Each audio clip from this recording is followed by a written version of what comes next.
반갑습니다. 매일 성악을 하는 55세 아저씨입니다. 왜 성악을 하는가에 대해 궁금증을 가지실 거라고 예상이 갑니다. 지금부터 저의 이야기에 귀를 기울여 주시면 감사하겠습니다. 10월의 그날은 쌀쌀한 가을바람이 불어서 활동하기도 아주 좋은 선선한 날씨라고 어머니께서 말씀을 해주셨어요. 그날은 제가 태어난 날이었습니다. 평범하고 조용한 그 동네에 제가 보물처럼 찾아온 셈이었죠. 그날은 온 동네에 있는 사람들이 축제를 열었다고 합니다. 저의 아주 큰 울음소리를 들으시고는 동네 분들이 그놈 울음소리 한번 아주 듣기 좋구나 라는 말씀을 거의 다 하셨고, 그렇게 저는 조용하고 좋은 동네에서 자라왔습니다. 항상 뉴스에서 납치 사건, 살인 사건이나 성폭행 등 눈살이 찌푸려질 정도의 사건들이 나오면 항상 그것을 보면서 우리 동네는 정말 살기 좋고 오히려 뉴스에 나오는 동네가 다른 세계의 나라인 것처럼 느껴질 정도였습니다. 그렇게 초등학교라는 새로운 사회에 들어가서 새로운 친구들과 선생님과 함께 공부라는 새로운 문화를 접하기 시작하였습니다. 지금까지 저의 이야기를 들으셨을 때 무엇인가 조금 허전하지 않으셨나 싶습니다. 바로 아빠라는 존재가 없어서 그러셨을 걸로 예상이 됩니다. 저는 초등학교에 들어가기 전 모든 아이들이 다 아빠라는 존재가 원래 없는 것인 줄 알았습니다. 그런데 더 많은 아이들을 만나면 만날수록 아이들은 가족의 이야기를 서로 이야기할 때 한 친구가 저에게 이런 말을 했습니다. 넌 아빠가 없어? 왜 엄마 얘기만 그렇게 하는 거야? 라고 그냥 단지 순수하게 질문만 한 친구에게 뭐가 그리 화가 나서 입술이 터질 정도로 때렸나 싶습니다. 그러한 일이 있고 나서 저는 엄마에게 가서 물었습니다. 엄마, 나 왜 아빠가 없어? 라는 질문에 엄마는 저에게 너가 나중에 좀 더 크면 내가 알려줄게. 지금은 너무 어려. 라는 조금은 답답하게 답변을 주셨습니다. 그러자 저는 그 자리에서 울어버렸습니다. 애들이 나 아빠 왜 없냐고 막 물어보는데 엄마가 무슨 이유인지 알려라도 줘야 내가 무슨 일인지 애들한테 이야기라도 하지. 나도 창피하단 말이야. 라고 말을 하자 어머니는 애들이 왜 아빠 없냐고 물어보면 우리 아빠는 돈 벌러 외국으로 나갔다고 얘기해. 이 이야기를 들은 저는 그 뒤로 계속 친구들에게 엄마가 시키는 대로 이야기를 했습니다. 하지만 저는 어머니의 말씀을 사실대로 믿지 않았습니다. 거짓말인 것을 어린 그 나이에 어느 정도 알고는 있었으니까요. 그렇게 초등학교를 졸업하고 중학교에 입학을 하자마자 저는 어머니께 아버지에 관한 질문을 했습니다. 엄마, 나 이제 나이 좀 먹었으니까 아빠 왜 없는지, 지금 어디에 있는지, 아니다, 살아있기는 한 건지 좀 알려주면 안 돼? 이 말을 들은 어머니는 너가 고등학교 졸업하면 알려줄게 라는 말씀을 하셨습니다. 정말 많이 궁금했지만 좋은 이야기인 것 같지는 않다는 느낌을 받아서 어머니의 말씀대로 고등학교를 졸업할 때까지 기다려야겠다고 다짐을 했습니다. 그렇게 평범하게 공부를 하고 친구들과 재미있는 중학교 생활을 마치고 졸업식을 앞두고 있던 날 친구들끼리 모여서 너네는 내일 졸업식에 누구 오시냐 라는 이야기가 나왔고 저는 당당하게 난 엄마만 오기로 했어. 너네는? 이라는 질문에 친구들은 아버지는 뭐 하시고 어머니만 오냐? 라고 저에게 되물었고 저는 초등학생 때 했던 것처럼 아빠는 일 때문에 바쁘셔서 지금 이 지역에 안 계셔 라는 말을 했더니 친구들 중 한 명이 갑자기 이 지역에 없는 게 아니라 이 세상에 없는 거 아니야? 라며 저를 비웃었습니다. 세상 그 어떤 욕이 저를 향해 날라와도 참을 수 있었지만 장난이든 욕이든 제 기분을 상하게 하는 말을 듣고는 정말 가만히 있을 수 없었습니다. 그래서 저는 결국 서러움이 폭발하였고 있는 힘껏 그 친구의 뺨을 주먹으로 내려쳤습니다. 너 지금 나한테 했던 말 다시 짓거려봐. 뭐라고 그런 거냐? 지금 아빠가 뭐? 어쩌고 어째? 너가 그럼 나한테 아빠는 졸업식에 왜 안 오냐는 질문에 내가 나 아빠 없어서 안 온다는 말을 하길 원했던 거야? 지금 너 맞으려고 일부러 작정한 거 맞지? 제가 그 친구를 때릴 때 주위 친구들은 저를 말리지 않았습니다. 그 친구가 충분히 맞을 짓을 했다고 생각했기 때문일까요? 결국 선생님이 오셔서 저를 말리셨고 그 결과 선생님께서 저희 어머니에게 이 사실을 알렸습니다.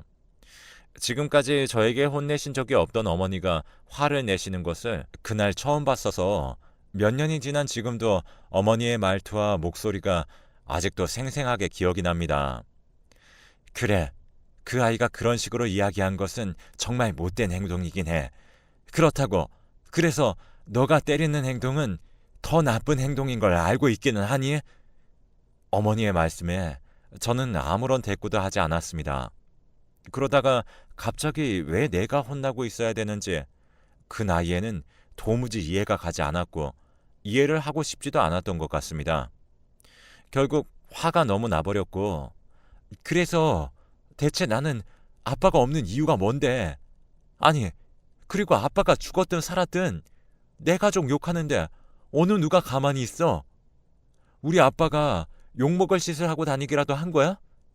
그리고 엄마는 내가 자식으로서 아빠가 어디 있는지 궁금해하는 게 당연한 거 아니냐고. 말 좀 해봐. 맨날 무슨 내가 나이가 어리다, 고등학교 졸업하면 알려주겠다는 게 무슨 소용이고 무슨 상관이 있는데. 어차피 그때 알게 되나 지금 알게 되나 별다를 거 없는 거고. 엄마가 혹시 내가 아빠의 이야기를 듣고 충격받을까봐 걱정되어서 말을 안 하는지 모르겠는데 나는 지금 엄마의 태도가 더 충격적이야. 그러니까 얼른 말해줘. 사실 저는 이날 어머니에게 처음 대들었던 날이고 마음에도 없는 막말을 퍼부으며 제가 말하고도 후회를 한 그런 날이었습니다. 제가 이렇게 막말을 하고 나서 한참 동안 어머니는 말씀이 없으셨고 미안하다라는 말씀을 남기시고 집을 나가셨습니다. 제가 하루 종일 몇백 번 아버지의 행방에 대해서 물어봐도 대답을 해주지 않던 어머니가 그저 미웠습니다. 말씀을 해주시지 않자 그 비밀이 도대체 무엇인지 날이 가면 갈수록 더 궁금해졌고 결국 어머니에게 자식으로서 해서는 안 될 행동을 하고 말았습니다. 그날 그렇게 어머니가 집 밖으로 나가셨고 다시 집으로 들어오실 때까지 자지 않고 현관문에 서 있었습니다. 현관문에 있은 지 5시간 정도 지났을까? 드디어 들어오셨습니다. 진짜로 나한테 말씀 안 해주실 거예요? 대체 어떤 일이 있길래 하나뿐인 자식인 나한테까지 이렇게 말을 안 하는 거냐고. 심지어 어린 나이에 내가 무슨 잘못을 했길래 아빠가 외국에 있다는 거짓말까지 시킨 건데 나 엄마가 지금 이 자리에서 당장 얘기 안 해주면 나 이대로 죽어버릴 거야. 내가 진짜로 죽기 원하지 않는다면 당장 얘기해줘. 어머니는 저의 행동을 보고 충격을 먹으셨지만 그제서야 저의 방법이 통한 것 같았습니다. 그렇게 어머니와 저는 식탁에 마주보고 앉았고 그 밤에 어머니와 진지한 이야기를 나눴습니다. 지금부터 내가 하는 이야기 듣고 충격 먹지 않을 자신 있는 거지? 마음의 준비는 한 거지? 라는 질문을 저에게 5번이나 되물으셨고 저도 그에 맞춰 5번 대답을 했습니다. 너는 우리 동네에 좋은 사람들만 있다고 생각하지? 다들 인심 좋고 밝고 긍정적이라고 다 생각하는 거지.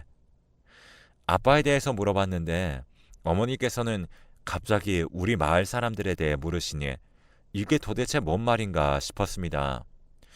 아니 엄마, 나는 지금 아빠 이야기에 대해 물어보는 건데 대체 왜 우리 동네 사람들 이야기를 갑자기 하는 거야? 저의 말을 들은 어머니는 무시를 하시고 하시던 말씀을 이어나갔습니다. 너가 태어나기 전에는 아주 시끄럽고 난폭한 그런 동네였어.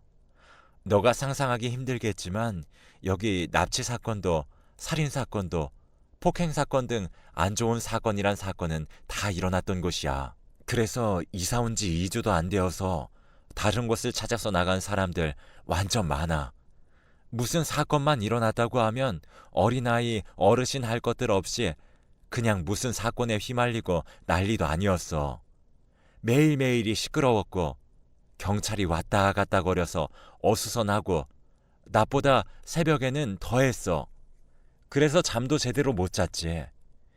너가 그리 궁금했던 아빠는 공장에 다니는 평범한 사람이었지만 항상 집에만 오면 노래 부르는 것을 좋아해서 성악가처럼 노래도 배워서 근사하게 부르고 흥도 많았어. 그런데 사건이 끊이질 않는 이 동네랑 무슨 관련이 있나 엄마가 지금 하는 소리가 무슨 소린가 할 거야. 경찰관들에게 끌려간 사람들 중 너네 아빠도 있었어. 이 말을 듣고 저는 그럼 우리 아빠가 범죄자라는 소리인가 싶었고 어머니께 되물었습니다. 엄마, 그럼 우리 아빠가 범죄자라는 소리야? 뭔 말이야? 그러자 어머니께서 차라리 너네 아빠가 범인이었으면 난 억울하지도 않아 라는 말씀을 하셨고 더 이해가 안 갔습니다. 그러면 도대체 지금 엄마가 나한테 하는 말은 아빠가 범인도 아닌데 경찰한테 끌려갔다는 소리잖아. 알아듣게 좀 설명해봐. 어머니께서 저에게 다시 설명을 해주셨습니다. 그러니까 너 아빠가 범죄자도 아닌데 끌려갔어. 살인사건의 가해자로. 그런데 중요한 것은 제대로 나온 증거도 없었고 심지어 범죄가 일어난 예상 시간에 너네 아빠는 회식하고 있던 중이었어. 그런데 대체 왜 끌려갔는지 궁금하지 않아? 범행 현장 주위에서 아빠가 지나가는 걸 어떤 사람이 봐서 증언을 했어. 그런데 그 사람의 증언보다 회식을 같이 한 사람들이 같이 술 먹었다고 말만 해주면 되는 일이었는데 무슨 이유 때문인지 같이 회식을 한 사람들이 입을 다 닫더라고.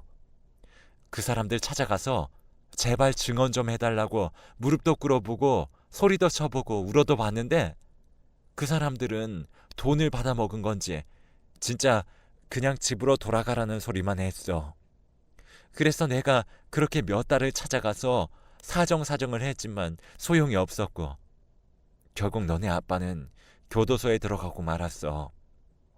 교도소에 들어가서 엄마랑 면회를 잠깐 했는데 자기는 아니라고 펑펑 울더라. 너네 아빠 그렇게 쉽게 우는 사람 아니야. 그런데 그렇게까지 울은 게 아직도 생각하면 너무 화가 난다. 근데 또 웃긴 건 재판을 봤는데 너네 아빠가 자기가 그랬다고 이야기를 하더라. 너는 또 이게 무슨 소린가 하겠지만 재판에서 판결 나오고 교도소에서 몇 달 살지도 못하고 갑자기 너네 아빠가 죽었다는 연락을 받았어.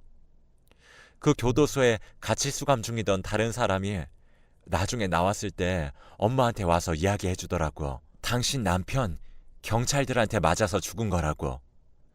그 얘기를 듣는데 생전 태어나서 처음 겪어보는 감정이었어.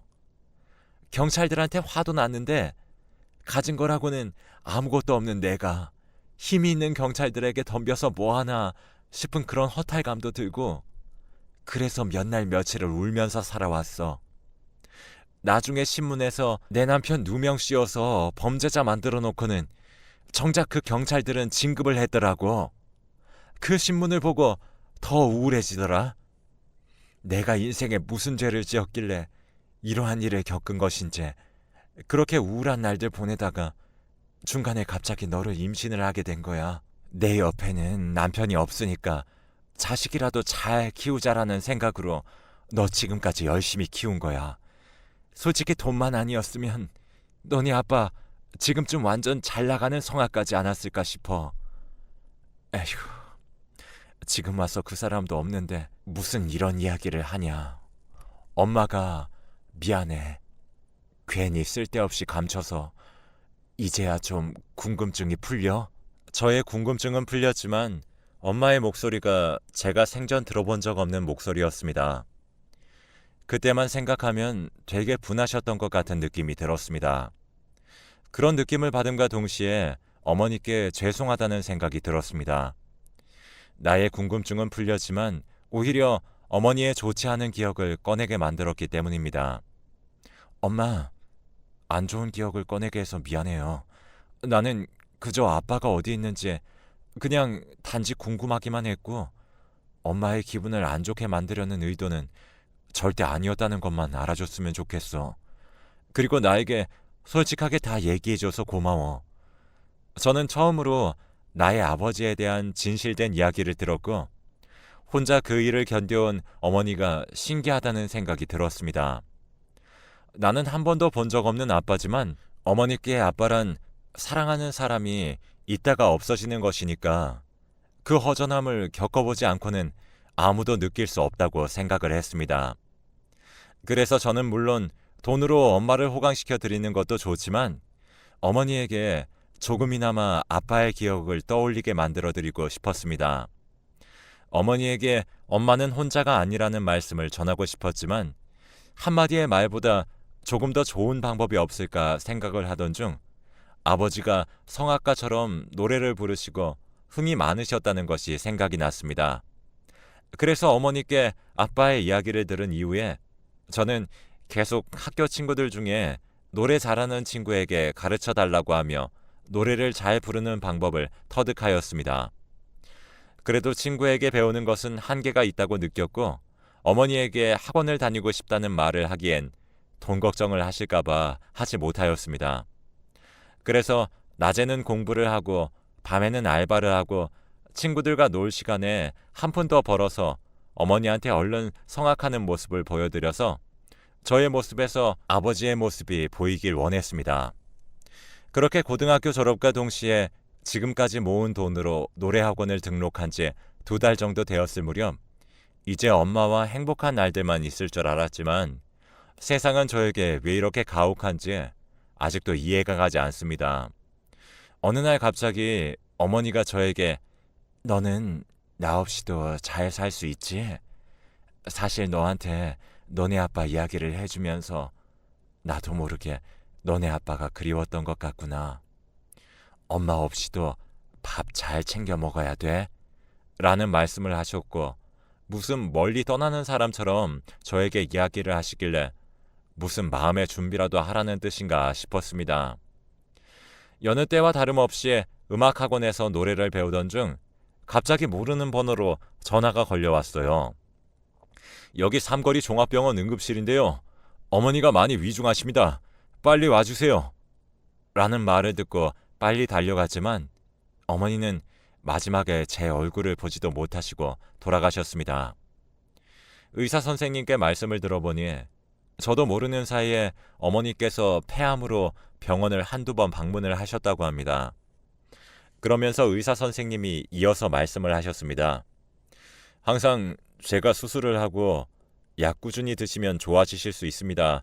라고 말씀을 드렸지만 그때마다 어머니께서는 아빠도 없이 자란 내 하나뿐인 아들에게 죽으면서까지 짐이 되는 건 더 싫은데 뭐라도 남겨줘야지 제 속이 조금 편할 것 같습니다.